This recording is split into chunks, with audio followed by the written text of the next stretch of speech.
Hello, y'all. What up? My name's Ryan. How's it going? Big dirty hippie wearing my ex-girlfriend's band shirt. Chilling. Want to say I hope everyone's okay. Hope everyone's staying safe out there. This whole viral pandemic thing is incredibly serious, and I think we should treat it with a high degree of urgency. But I'd like to talk about a couple things tonight. Here in London, Ontario, Canada, they just closed most city parks. They banned the use of playgrounds. They banned the use of multi-use courts. And they didn't give us a date or any time as to when these things are going to be opened up or anything like that.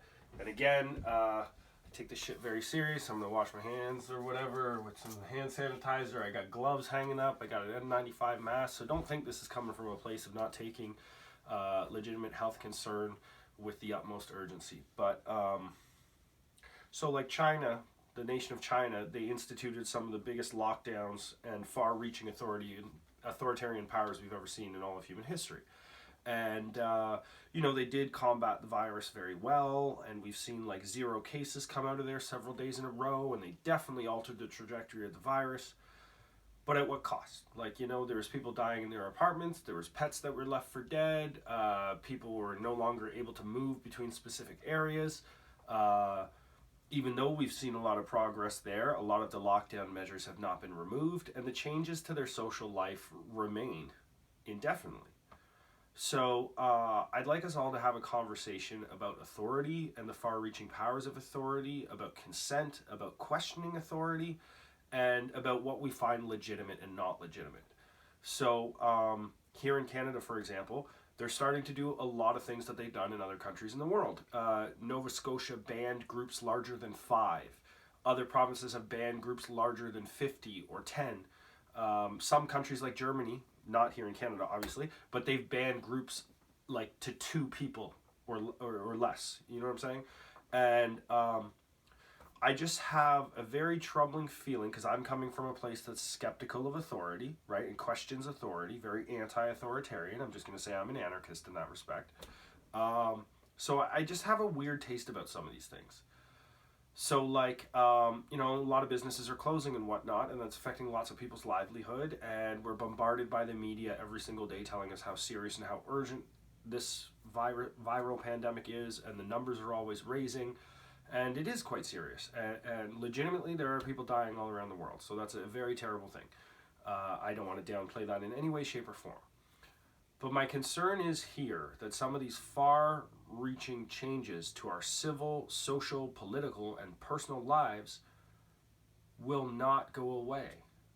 I was born before 9/11 happened, obviously. I'm old as dirt. I was born in 1983. I can remember a world that was distinctly different. But a lot of the measures that governments took after 9/11 have remained in place years later. I mean, it's 19 years after 9/11 and we still see endless wars, checkpoints, securitization, requirements of ID for everywhere we travel. You can be jailed indefinitely for certain crimes against the state. You're not allowed speaking out against the state in certain ways. They search your emails. They tap your phone. There's warrantless arrests, indefinite detentions of migrants and immigrants, all these sorts of things, So I'm just very fearful that some of the measures of social control that the state is enacting now will be placed indefinitely in our social world. And, it's becoming increasingly hard to relate to each other in a digitized, computerized, automated, social media-based world.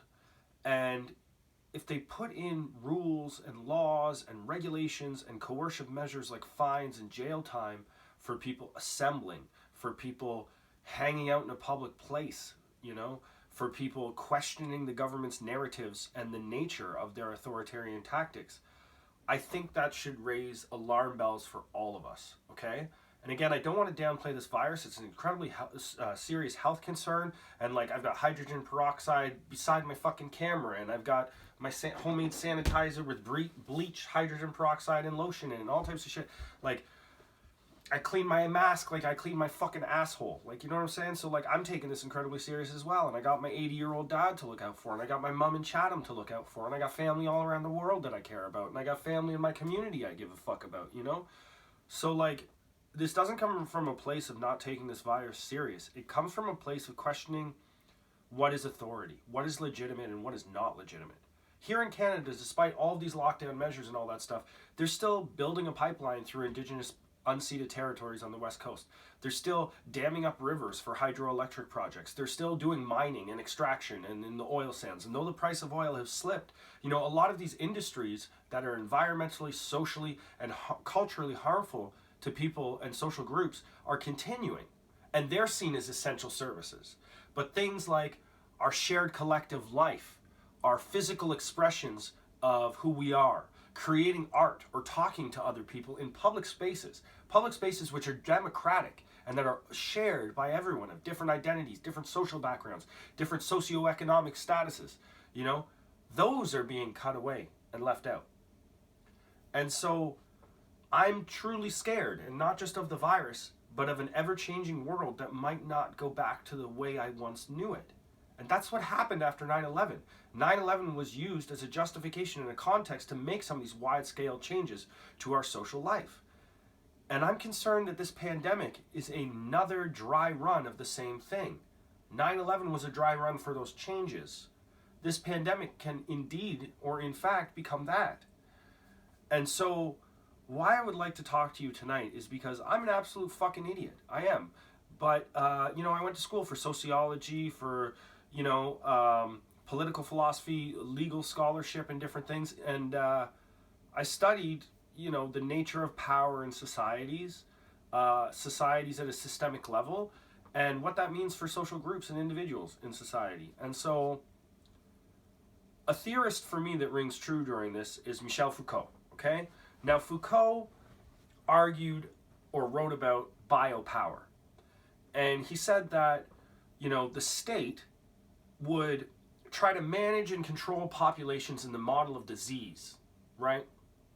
So that certain things were deemed bad for a community, that certain behaviors were frowned upon or enforced by not just the state, but members of the community themselves, and that different groups of people could be disciplined with coercive measures based on how they fit in and in and out of those sort of boundaries, right? And so his language was using the model of a pandemic for social control and for discipline and coercive measures of the state, right? And so now that I see this happening, where they're taking a legitimate health concern and using that as a context for some of these changes to the way we relate to each other, the way we relate to ourselves, the way we relate to work, the way we relate to consumption, the way we relate to democratic and public life widespread in general, I'm just growing increasingly concerned. Foucault once took the model of the mental health institutions and how we dealt with mental health, actually. And he said the more that the state cared, the more harmful it became to individuals. So if you look at mental health in the past, individuals were just, you know, and I'm talking in the 1800s, early 19th century, individuals were just left out up to the families. So the family would have to deal with the mental health crisis of an individual on their own. Or the person who didn't have a family was just loose out in public or whatever. My dad always told me a story of a guy who used to put sticks on his head and pretend he was a reindeer down home in Gaspé, Quebec, okay? Didn't do it all the time, but he did it sometimes. He'd just run down the street, possibly naked, possibly not. Maybe I'm getting the story wrong. I can't remember. But it was up to the family, you know? And then after that, it was more up to communities. And when we saw that it was more up to communities, there was more social responses to it. So then the state got involved, right? Different levels of the state got involved. And they decided to institutionalize people with mental health disorders, right? That also happened to my uncle, who happened to be blind, epileptic, suffering from seizures, having Down syndrome, and partially deaf. He was institutionalized at a various point in his life, right? And then my grandparents had to fight a big struggle to get him out of the institution so he could go back home and live with them. And so, in terms of mental health, we have, you know, early stages when people were just left up to the families and isolated individuals had to deal with it on their own. Then we have the institutionalization of mental health care, right? First beginning in small towns, different things like that, but then starting all the way with state and provincial institutions for these people. Then after that, we see more coercive treatments within these institutions: electroshock therapy, straitjackets, locking people in rubber rooms for their own protection, and that sort of thing, right? Then we realized that the more that we were getting involved, perhaps the more harm we were doing. So in the 1970s, 80s, and 90s, we see a progressive trend towards deinstitutionalization, where we would put people back in their homes, back in their families, but allow community supports, have more social workers, have more people with mental health opportunities and healthcare opportunities for them in the community, right? More support workers and that sort of thing. Foucault's thesis here was that the more the state cared about people's mental health problems, the more they actually harmed people, right? And now we see a whole proliferation of non-profit industrial complexes that make a living serving vulnerable populations and all this. But at the same time, those harms to those populations are still growing. While some people make wonderful careers and have a big home, there are still vulnerable people amongst us. There are still people living in poverty, in distress, mental health issues, facing inequality, racism, problems in status and identity, those sorts of things, okay? So why I'm bringing this up and why Foucault's analysis of biopower rings true in this is because the state is now attempting to use a legitimate healthcare crisis to manage our civic, social, political, and daily life. And so, we're increasingly locked in our homes, talking to each other over cell phones, doing nothing but working online, where the only thing we have in our free time, so that we're not alienated, is either consumption or buying more state products. But what we don't have is shared democratic social spaces for us to engage in collective action, for us to negotiate social life together, for us to relate across different identities and different social positions in life, right? Those are all rapidly disappearing. And I'm just wondering if they're ever going to come back. And that's what scares me about some of these changes so much. The virus is scary. The virus is certainly taking people's lives. The virus is something to take incredibly seriously. And I mean, there's two sides of it, right? There is the side that everyone is very familiar with about this being a legitimate health concern. But how many people are actively questioning authority in their lives now? How many people are growing comfortable with these changes from the authoritarian state and what it means for ourselves and our families and people in our communities? And so, I'm legitimately nervous and worried, and I try to talk about this with my dad or something, and he plays it off because he doesn't want to hear it. Most people don't have time for this kind of shit, right? And fear is a powerful motivator. You know what I mean? Humanity has a fight or flight response embedded in our biology. So the more that they make us afraid, the more docile they can make us. And that was part of Foucault's analysis, that social coercion can operate in many ways. It doesn't just have to be a gun in your face or a baton over the head. It can be strategically manipulating the context in which we live to create a subjectivity of fear in which we're always afraid. And not just afraid for our lives, but afraid of falling out of the ideal type of life, right? So with some of these changes, going outside today isn't going to give me the virus. You know what I'm saying? But some of the states, like Spain and France and in China, have drones that follow people and tell them to stay the fuck indoors. And my prime minister was on the news, a press conference every day, and today his words were, "Go home and stay home." But he didn't say when we can come out from our homes. And so, is this a new form of capitalism, a hyper-capitalism, a rugged individualism in which we're locked in our houses and the only thing we can do is produce for capital, consume for capital, buy and sell for capital? And it just seems, counterproductive, because some of these tactics with border lockdowns and country closures and all this sort of stuff, scientists and healthcare professionals have already debated the validity of some of these. And some within the field think that even more coercive measures are necessary. And that may be true. But where is our sense of democracy? Where is our sense of consent, shared conversation, collective action, collective decision-making in which we're all stakeholders and involved, and we try to come to a consensus rather than being dominated? That's what I'm kind of worried about here, Going back to Foucault, Foucault looked at power in a different way, okay? Not just top-down, but ever or omnipresent in our lives, you know? So he offered the model of a prison, and this is what he called the Panopticon, all right? And he wasn't alone. Jeremy Bentham also used the Panopticon in various ways for talking about his politics. The greatest good for the greatest number. Well, that's the Bentham utilitarian sort of approach, right? And that's what we're taking right now. The greatest good for the greatest number. You know, any tactics, any means are necessary for those ends, right? So keep that in mind. So going back to Foucault, we're talking about a prison. Think of a prison, okay? The Panopticon, the prison.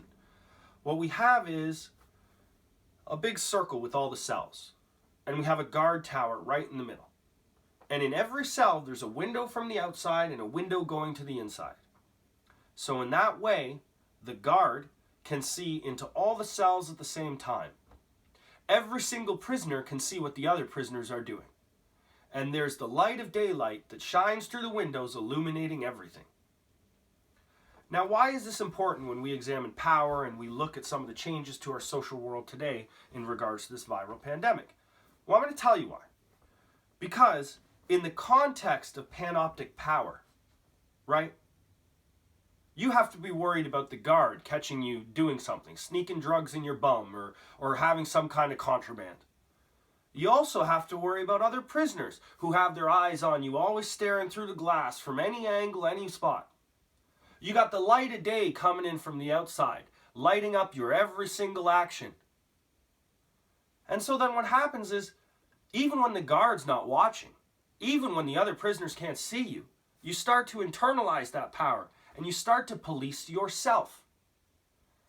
More sinister than that, one day you envision yourself being in the guard tower, right? So I'm legitimately scared. I'm scared for my loved ones because of this virus. I'm scared for my family around the world. I'm scared for my ex-lover who's in the country of Colombia that's locked down until April 19th. But I'm also scared for our democracy in all the countries of the world. Because we have to critically question the nature and the narrative of the authoritarian state. The state has been the worst purveyor of violence throughout all of humanity's existence. Okay? We think people are bad, states are much worse. Right? And they've enacted laws that have been horrific in the name of care, in the name of salvation, in the name of what's good, in the name of the greatest good. And I'm not trying to downplay a viral threat that is incredibly serious, a world emergency, but I'm trying to question why every single day my government is literally hitting us with 1,000 cuts. And I'll tell you something, 1,000 cuts will still end your life, just like a single one. They can cut the neck at once, or they can cut me all over the body till I bleed out and there's nothing left of me. And in some ways I feel like that is happening all around the world. You know, with these fines, with these jail times, with drones following grandmothers when they go outside because they're not wearing a mask or because they're just leaving their apartment. You know? It's a scary fucking time. And what I fear is that the authorities are being so fast and loose with some of this stuff, they don't even care on setting timelines in which it'll end. Worse, what if it doesn't end? What if this is what our social, political, cultural, civic, and personal lives becomes? Where this is what we have left. Yelling into a mic like Eminem all alone in our house at night. Where the only way I can relate to people or learn about diverse identities different than my own and things that are going on in the world is through small little 4-inch screens or on social media sites? What if the only connection I end up having to humanity for the rest of my life is like voyeurism by watching other people through social media and then becoming like a performer? You know what I'm saying? Because I've got to perform on social media. You know, this is a pretty scary time for all of us. And this virus is incredibly serious. And it's a legitimate health threat. It's a legitimate health threat. But if they have all the money to hire new police if they have all the money for the military in this time, if they have all the money for border controls and stricter securitization of society, how come it never went into healthcare before? How come it never went to education before? How come it never went to social goods and other things before? How come it never went into fixing inequality and racism and the problems of borders and identification and those sorts of things? How come they waited until a crisis to enact these strict-ass laws and give us some fucking peanuts? You know, keep the money flowing, keep them buying, right? Just to save the system, as opposed to worrying about our well-being every single day. Had we had robust healthcare expenditure, free education, free social housing, supports for the most vulnerable in our communities, you know, if we had all of these beautiful, wonderful social goods in the world, the impact of this virus would have been much less. Much less. The death toll across all nations would be far less. So I'm just scared. I just like after 9/11. You know, it's 19 years after 9/11, and not one single thing they took away from us did they give back. I don't know. You know, it's a basketball court today, and then Ryan's whining about basketball. You damn straight I am. Because I'm an anarchist. And, you know, I'm deeply suspect of authority. I am. I'm scared, man. Just like everyone else around the world. But I don't want that fear to be a reason that I say it's okay for states to lock everyone down indefinitely and to force us by threat of fines and jails to not assemble in groups larger than 2. How's a democracy supposed to function like that? We see dictators around the world, and some of them aren't even dictators, they're elected officials, but they're now no longer even limiting the terms they serve in office. They're going to take away those laws too? Well, we don't need an election this year, maybe I'll stay in office another 6. You know? And like, they got all this money for war and all this other shit all the time. But they knew about viruses like this 20 years ago, 10 years ago, long before an epidemic happened. They just weren't willing to spend money on it. But now they understand, by enacting some of these laws, by changing the way our lives function, by changing the way we relate to work, to each other, and to ourselves, there's some benefits in it for them. There's some big benefits in it for them. And I'm just worried that, like, and it might sound stupid, that these things are going to stay. And that, like, if I ever have children, they're not going to know a world I once knew. Are they going to be able to play together in a public park? Are they going to be able to assemble in a group for collective action if they don't think the state's law is correct? Are they going to be able to protest? Are they going to be able to talk to each other face to face? I'm worried, just like everyone else. I'm deeply concerned over this. And every single day I fucking wash rubber gloves and do all types of crazy ass shit. But they're doing crazy shit too. The state's making moves that they're not even telling us about.